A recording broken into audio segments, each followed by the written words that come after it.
These are springtails. Springtails are an essential part of any bioactive setup or enclosure. But these are orange springtails, the larger, cuter, more colorful cousins. Last March, I happened to acquire about 20 or 30 of these adorable little guys. I wanted to put them in all of the enclosures I have. After some mad science, I had hundreds of these little Cheetos. What manner of mad science, I hear you ask? Welcome to the microverse.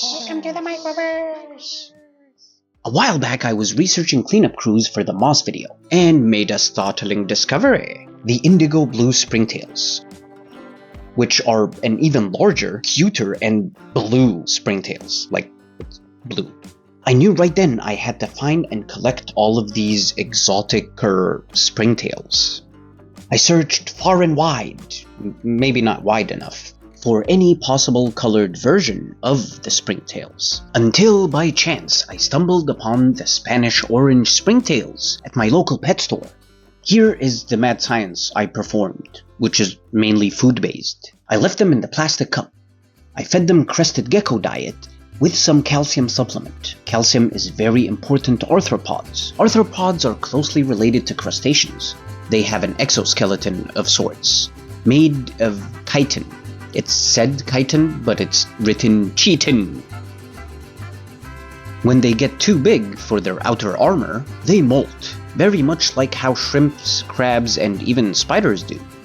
Calcium helps these little guys with the molting process, and thus they grow faster, so they reproduce even more.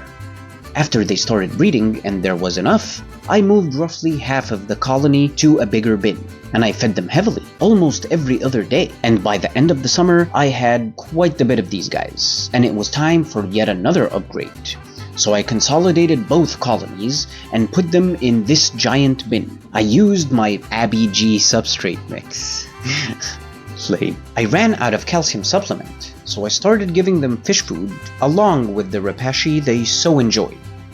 The fish food must have given them the extra protein or something, because this bin is now swarming with little Cheetos. There must be closer to 3,000 of them in there, possibly more. And this is after selling some, gifting some, and using some in almost all of my enclosures. I have recently acquired some of this crab cuisine for my cherry shrimp, and also because there are new dark overlords in the land of Pandora, but that's a different video. The crab food has calcium in it to help the crabs and shrimp molt, but the springtails love that stuff. And now that I've hacked the orange springtails, I want to get all the colors. And at the Canadian Reptile Breeders Expo, I met my local pillbug dealer, Dave from Incog Inverts, and he gave me a culture of yellow springtails. These guys are a bit smaller and much springier than their orange cousins, but they might be even cuter.